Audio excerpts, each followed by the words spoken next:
There is a very specific type of person who simply cannot handle the freedom of a vacation.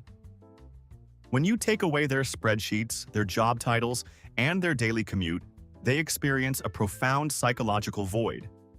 And to fill it, they decide to invent arbitrary rules for complete strangers. Let's look at what happens when the self-appointed cruise police try to take over the ship. 1. At precisely 7:15 a.m. on a Mediterranean sailing, a physical barricade constructed entirely of silver tongs and overturned coffee cups appeared across the starboard entrance to the breakfast buffet. This was not a crew initiative, but the architectural masterwork of Nigel, a 55-year-old retired logistics manager from London, who had spent the previous 3 mornings watching the chaotic, multi-directional flow of passengers hunting for bacon and simply could not take it anymore.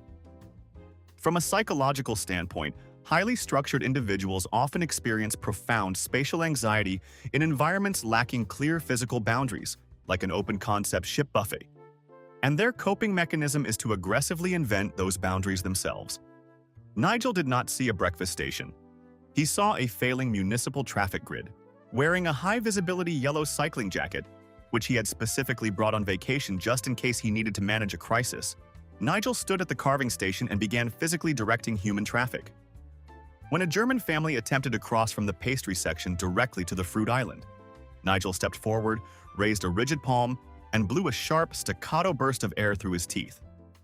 "One-way giratory system only, mate," he instructed, pointing firmly toward the cereal dispensers. "You'll have to loop around the dairy fridges and merge from the left." He spent 45 minutes forcing baffled, half-awake passengers to walk a mandatory 150-foot detour just to get a slice of cheddar cheese, acting entirely under his own jurisdiction. People complied because it was too early in the morning to argue with a man who looked like he might write them a citation for illegal pancake merging. Nigel's reign as the buffet traffic commissioner ended spectacularly when he attempted to physically block a man in a chef's coat who was walking the wrong way, carrying a boiling hot, 20-pound tray of scrambled eggs. Nigel tapped his wrist and shouted, "Against the flow! Against the flow!"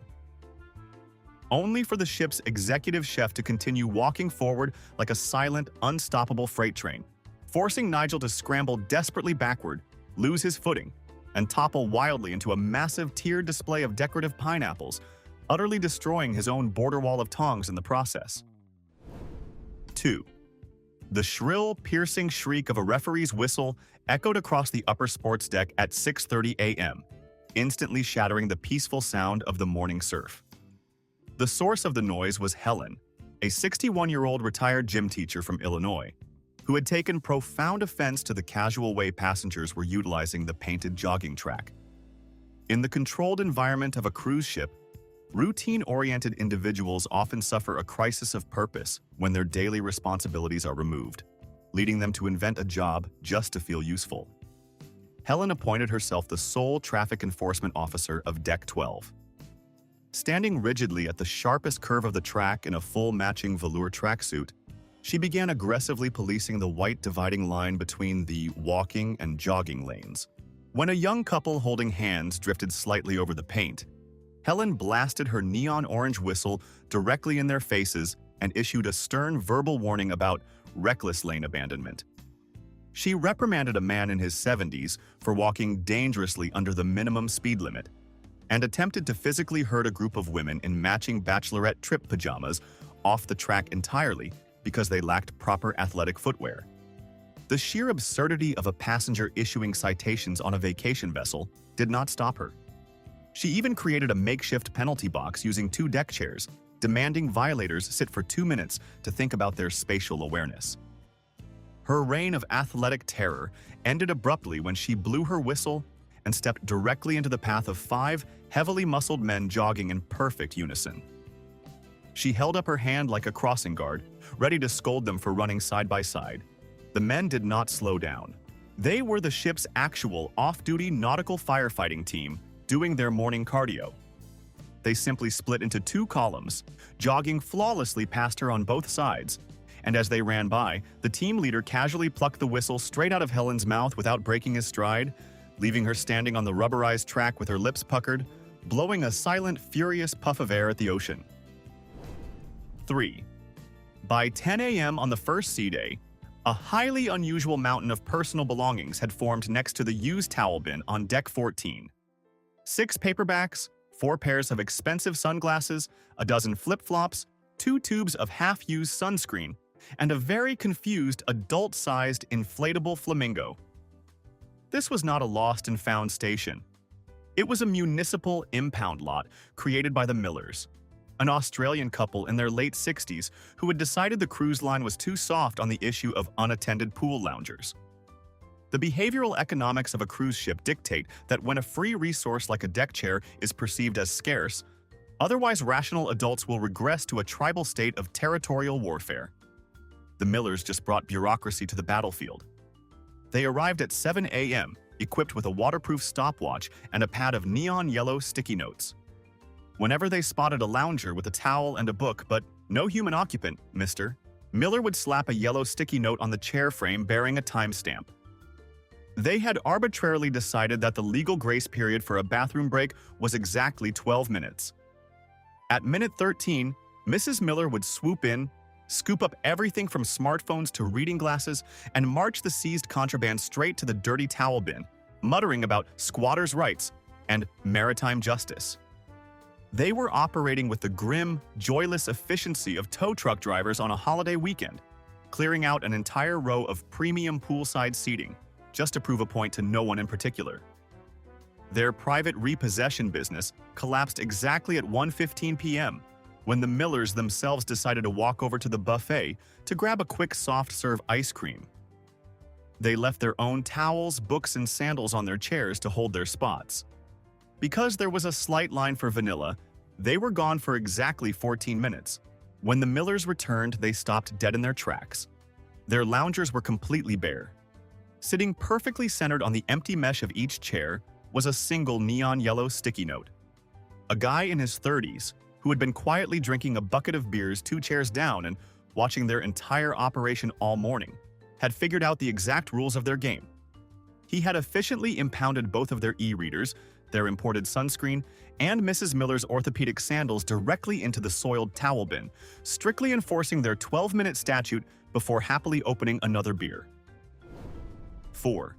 The central promenade of a modern megaship is designed to overwhelm the senses, featuring soaring glass ceilings, ambient lighting, and usually one sweeping, dramatically lit staircase that serves as the ultimate background for vacation photos. On formal night, a bottleneck of passengers in tuxedos and sequined gowns naturally forms at the base of these stairs as people wait to take their own pictures. It is a slow, self-regulating queue fueled by mutual politeness. But Cynthia, a 54-year-old former corporate event planner from New Jersey, looked at this peaceful, unhurried line and saw a catastrophic failure of throughput efficiency. In behavioral psychology, there is a concept regarding manufactured urgency. When individuals who thrive on high-stress deadlines are suddenly placed in a leisure environment with absolutely zero stakes, they will experience a profound psychological void. To fill it, they simply invent arbitrary time constraints for total strangers. Wearing a silver pantsuit and armed with a flute of champagne, Cynthia positioned herself on the second step, completely taking over the flow of pedestrian traffic. She transformed into a ruthless red carpet publicist. "We have a massive backlog, people. Let's tighten it up," she announced, clapping her hands with terrifying rhythmic precision. She instituted a strict 1 pose, 3 seconds rule for the stairs. When a family of 4 tried to arrange themselves by height, Cynthia stepped directly into their frame, waving her hands. No time for choreography, smile, snap, and rotate out. Next. She successfully managed the staircase for 20 minutes, physically hurting bewildered passengers who were too stunned by her absolute confidence to realize she was just another guest holding a half-empty mimosa. People inherently defer to anyone who acts like they are holding a clipboard, even if the clipboard is invisible. Cynthia's reign as the promenade traffic controller came to a spectacularly awkward end when a young couple finally reached the prime center step. The man nervously reached into his tuxedo jacket and began to slowly lower himself to one knee. The crowd around them gasped, stepping back to give the couple space for a beautiful, romantic marriage proposal. Cynthia, however, was operating entirely on a stopwatch. She briskly stepped right into the frame, tapped her wrist as if checking a watch, and loudly announced, "Sir, you are holding up the flow. If you need to tie your shoe, please move to the landing. Your photo window has officially closed." The man froze on one knee, holding a velvet box, staring up at Cynthia in pure disbelief. The collective, horrifying silence of 50 dressed-up passengers turning to glare at her instantly shattered Cynthia's delusion of authority. She slowly lowered her hands, muttered something about optimizing the flow, and rapidly fled into the nearby casino, leaving the man to propose in peace. 5. Tucked away on Deck 7, far from the water slides and the buffet, sat the ship's library, a tiny windowless room containing 3 shelves of discarded paperbacks, a German to English dictionary, and a few board games missing half their pieces. It operated on a casual, take a book, leave a book, honor system. This lack of formal governance deeply disturbed Margaret, a 71-year-old retired municipal records clerk. The psychology of structure in liminal spaces dictates that when a territory lacks clear boundaries, individuals with a high need for control will aggressively colonize it and impose their own bureaucratic rituals. Margaret did not see a quiet reading room. She saw an unregulated frontier begging for civilization. On the second morning of a 14-day cruise, Margaret arrived at the library at 8 a.m., pushed a small wooden side table in front of the door, and established an official checkout desk. She had purchased a thick, leather-bound notebook from the ship's gift shop and created a meticulously hand-drawn ledger. When a young woman wandered in to grab a faded romance novel, Margaret intercepted her, holding up a pen. "Name, cabin number, and departure port," Margaret demanded, filling out her ledger. "You have 48 hours to return this maritime property, or a penalty will be applied." By day 4, Margaret had completely monopolized the room. She instituted quiet hours, physically blocked the entrance with a velvet rope she had dragged over from a nearby art auction display, and began issuing overdue notices by slipping folded pieces of paper under people's cabin doors. The notices demanded that the fines be paid directly to her in the form of unused drink vouchers. The sheer audacity of her operation was mesmerizing. But the defining trait of self-appointed authority is that it never remains contained. It always seeks to expand its jurisdiction. This led to the internal twist that triggered her downfall. Margaret decided that if the library was her domain, then all reading material on the ship inherently fell under her purview. She abandoned her desk and began conducting audits on the pool deck. She would walk between the rows of sun loungers, inspecting the spines of books people were reading. If she saw a book she recognized from the library, she would check her notebook to see if it was legally logged. On the morning of day 6, she spotted a man in a white polo shirt sitting at a shady table near the bar, deeply engrossed in a massive, heavy, spiral-bound binder full of laminated pages. Margaret marched over, slapped a yellow, sticky note on the cover, and declared, "This material is unregistered. I am confiscating it for the Deck 7 archive." She grabbed the edge of the binder and tried to yank it off the table. The man did not let go. He slowly looked up at her, deeply confused.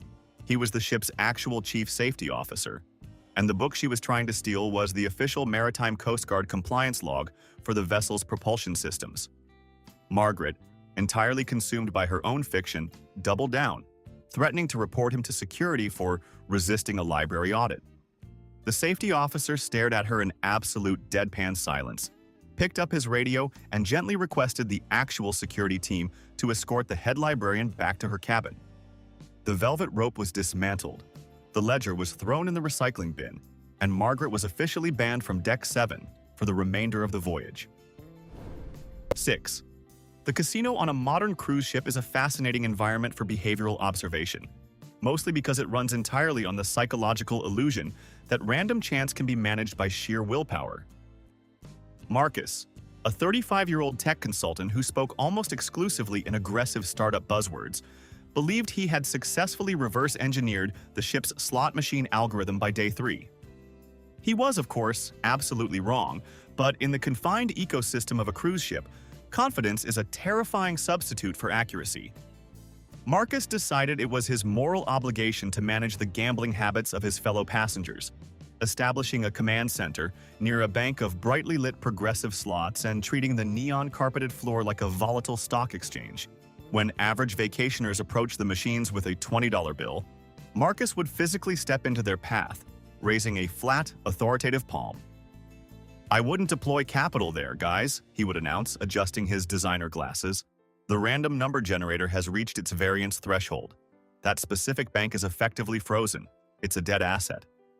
Most people simply stared at him, assumed he was a slightly unhinged management employee, and wandered away to play blackjack. But verbal warnings weren't enough for Marcus. To enforce his imaginary algorithm, he began actively quarantining the machines. He gathered dozens of empty plastic token cups from the cashier's desk and started building literal precarious walls of plastic over the spin buttons of the machines he had unilaterally classified as mathematically dead, effectively taking a quarter of the casino's inventory out of commission. He spent 3 hours doing this, pacing back and forth, muttering about payout ratios and risk mitigation. His self-appointed role as the casino floor manager came to a sudden and humiliating end with the arrival of 3 women in their late 60s from Madrid. They were holding oversized margaritas, laughing loudly, and looking for a place to sit.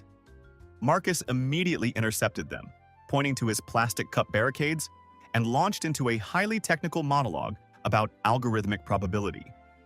The women did not speak a single word of English.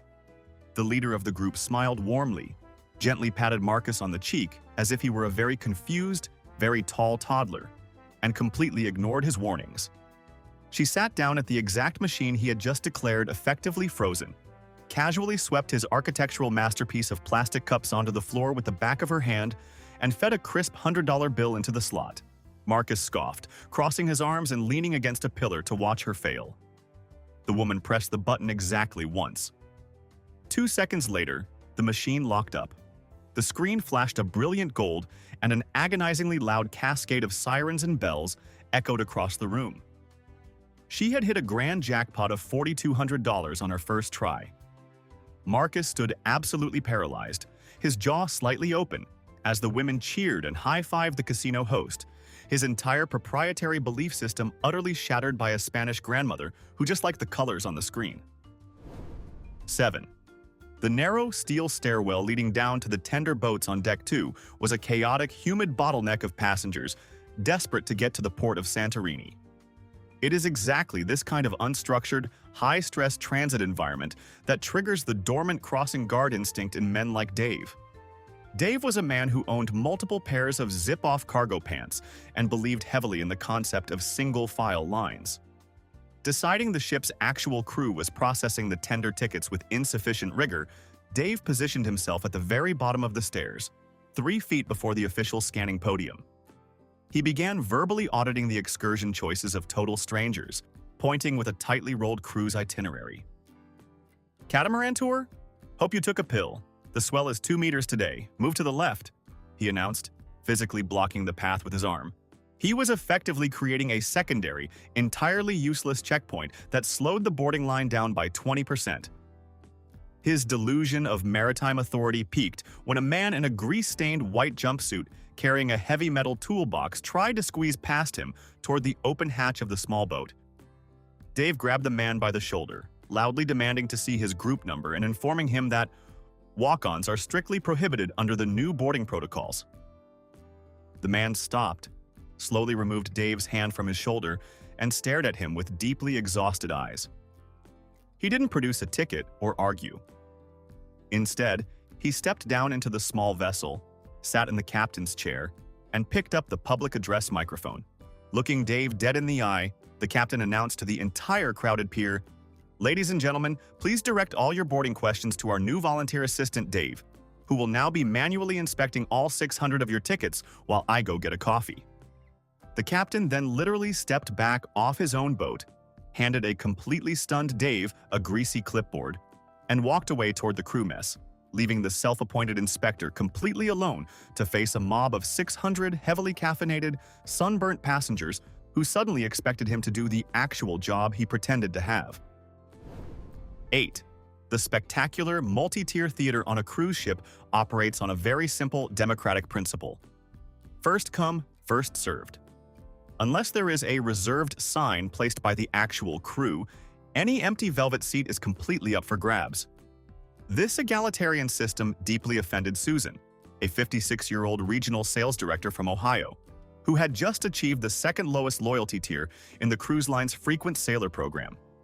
In the strange psychology of cruise hierarchies, giving a passenger a different colored plastic room key often triggers a bizarre superiority complex, compelling them to invent exclusive privileges that do not exist.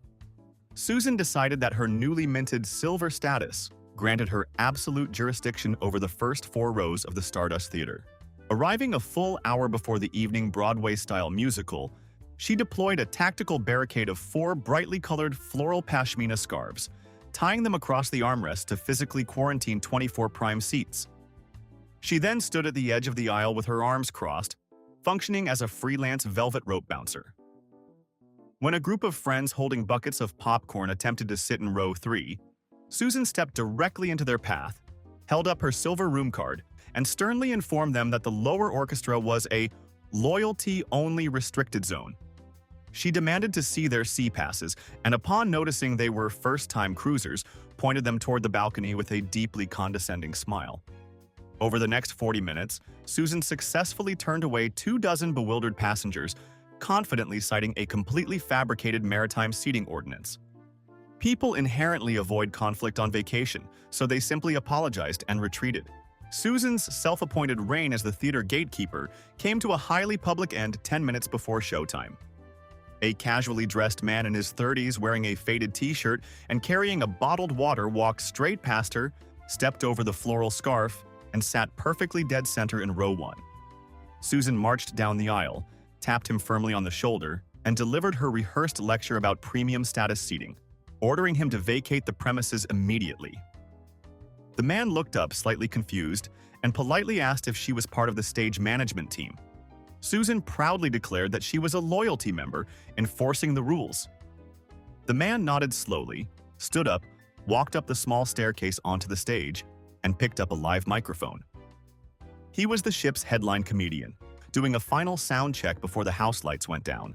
Looking directly at Susan, his voice echoing through the massive sound system to an audience of 900 people, he cheerfully announced, "Ladies and gentlemen, a huge round of applause for Susan in row 1, who has graciously volunteered to collect all our trash after the show."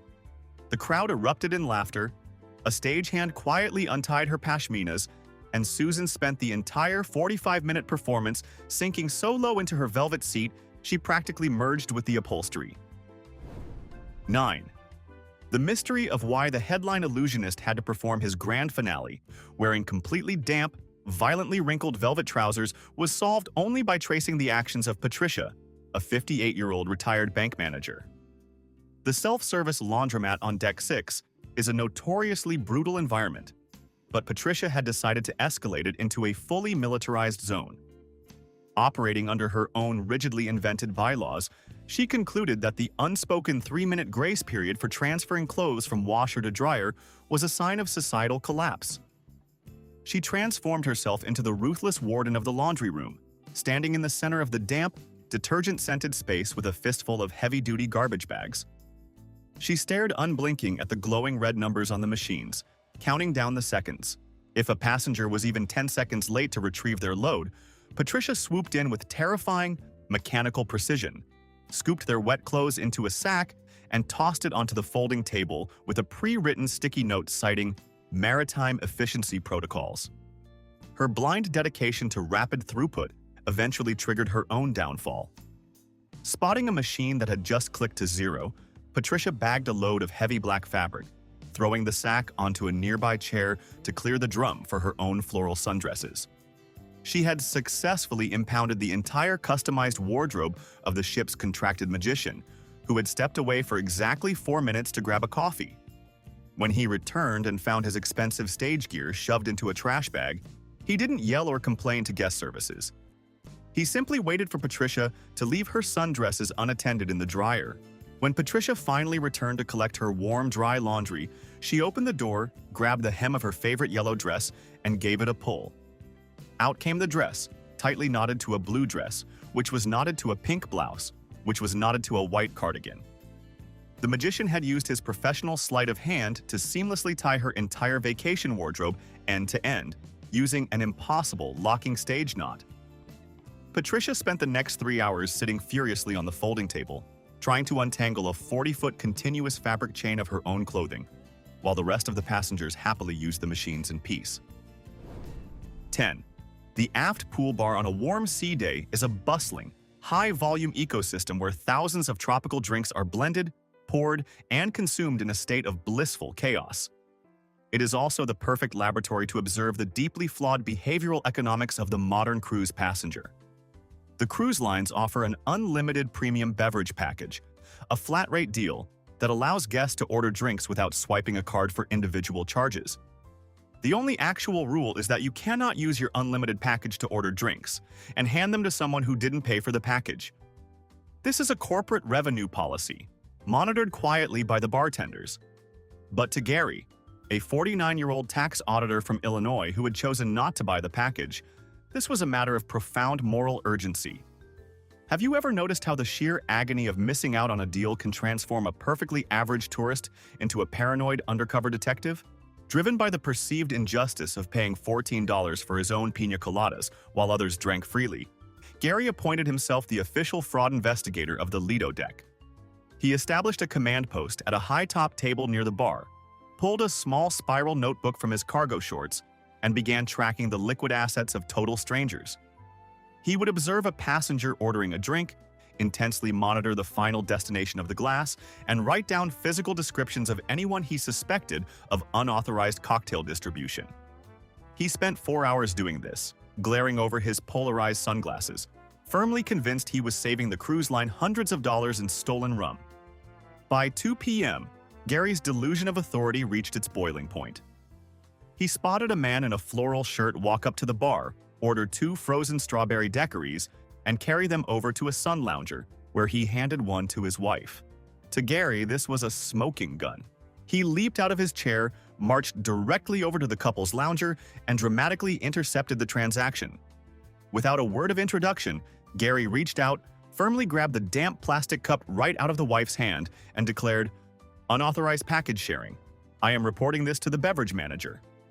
The wife gasped in shock, while the husband, a massively built man with a thick beard, slowly sat up and stared at Gary with deeply confused eyes. Gary didn't wait for an explanation. He proudly marched the confiscated daiquiri straight back to the bartender, placed it heavily on the counter, and demanded the couple's loyalty accounts be immediately flagged for fraud.